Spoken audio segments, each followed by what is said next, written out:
Deuteronômio 18, versículo 1. Os sacerdotes, os levitas e toda a tribo de Levi não terão parte nem herança com Israel. Comerão das ofertas queimadas ao Senhor e da sua herança. Esse versículo quer dizer que parte da promessa do Senhor a Abraão era que ele e seus descendentes herdariam uma terra na qual desempenhariam seu ministério como povo escolhido para representá-lo às nações. No entanto, os sacerdotes, os levitas, não teriam parte nem herança, exceto as ofertas queimadas, a serem compartilhadas com o Senhor. Além disso, aos levitas seriam designadas 48 cidades em toda a terra, onde ministrariam o povo local. Versículo 2. Por isso não terão herança entre seus irmãos, o Senhor é a sua herança, como disse a eles.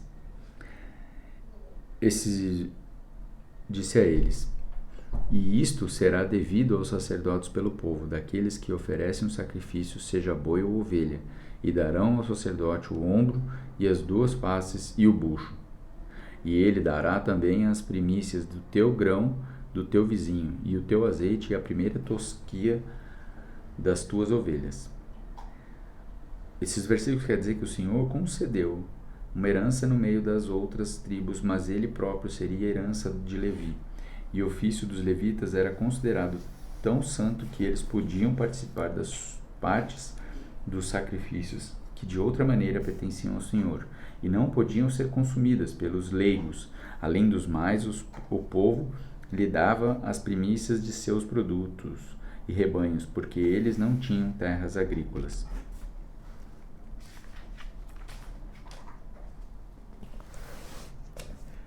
Versículo 5.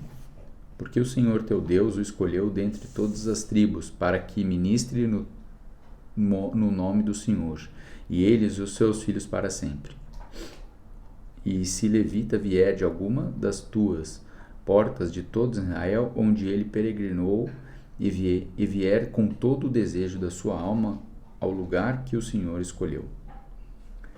Esse versículo quer dizer que caso um levita decidisse deixar sua própria cidade, uma das 48 separadas para os levitas, ele podia ir ao lugar que o Senhor escolheu, o santuário central. Isto realmente aconteceu em larga escala na história israelita tardia, mas somente porque muitas cidades levíticas tinham sido destruídas na reforma do rei Josias, por causa da sua idolatria. Versículo 8.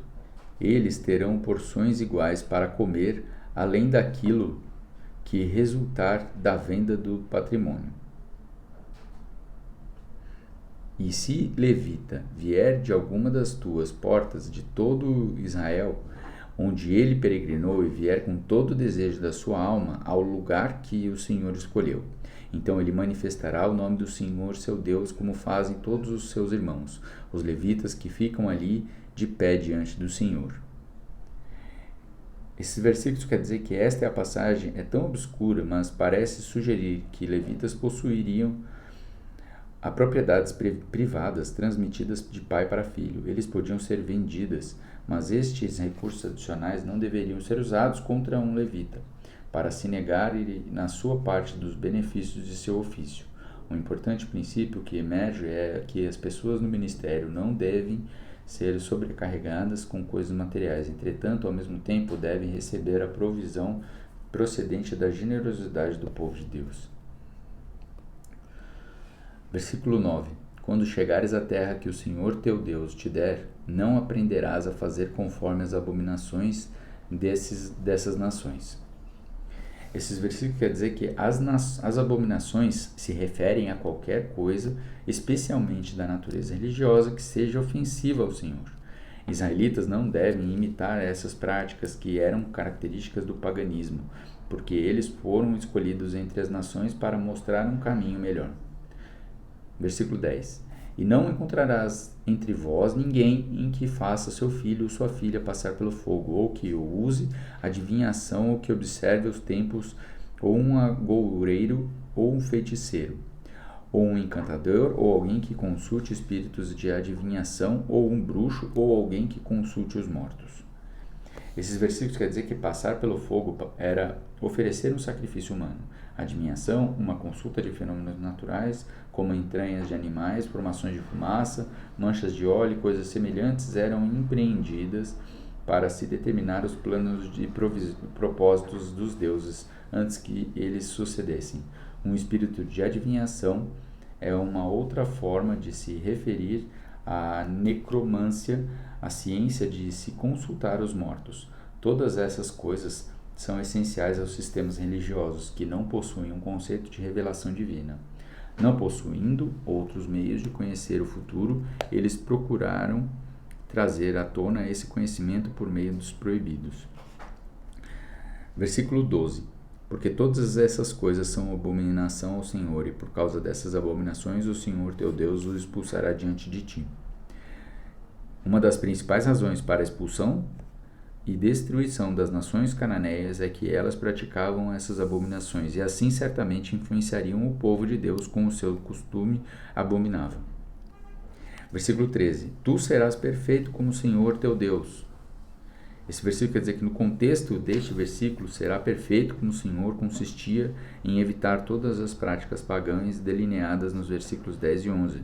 Perfeito não se refere à perfeição impecável, e sim à evitação de tudo quanto o Senhor abomina. Versículo 14. Porque essas nações que possuirás deram ouvidos aos observadores de tempos e adivinhos, mas quanto a ti, o Senhor teu Deus não permite que o faças.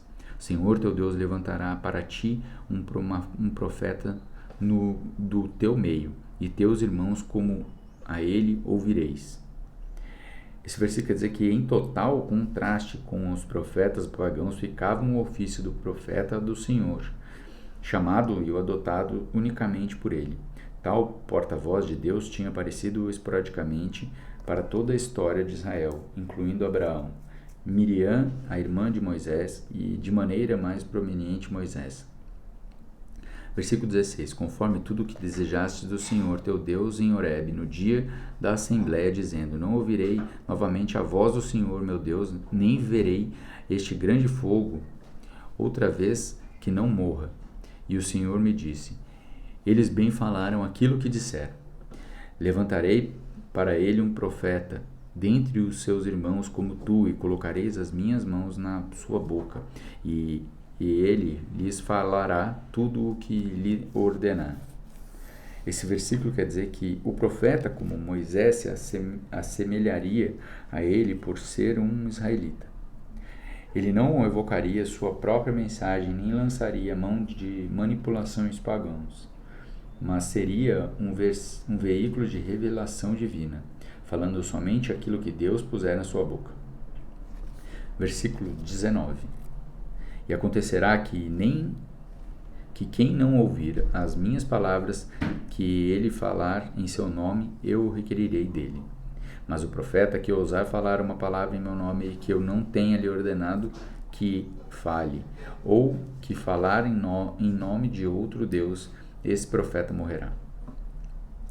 Esses versículos quer dizer que, embora essas passagens possuam claras implicações messiânicas, a admoestação a respeito do profeta vindouro sugere uma ordem de profetas, primariamente os profetas canônicos, os autores dos vários livros proféticos do Antigo Testamento.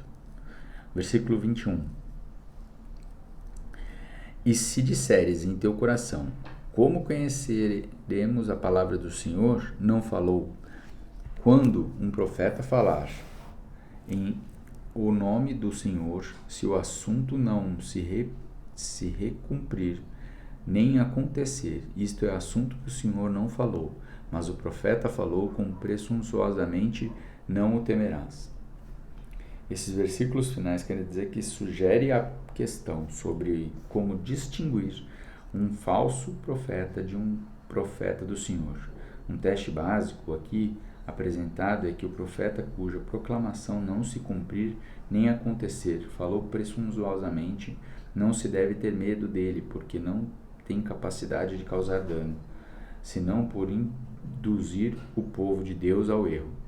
Um exemplo clássico no Antigo Testamento é Ananias, que predisse que o exílio babilônico terminaria em 2 anos, em vez dos 70 anos profetizados por Jeremias.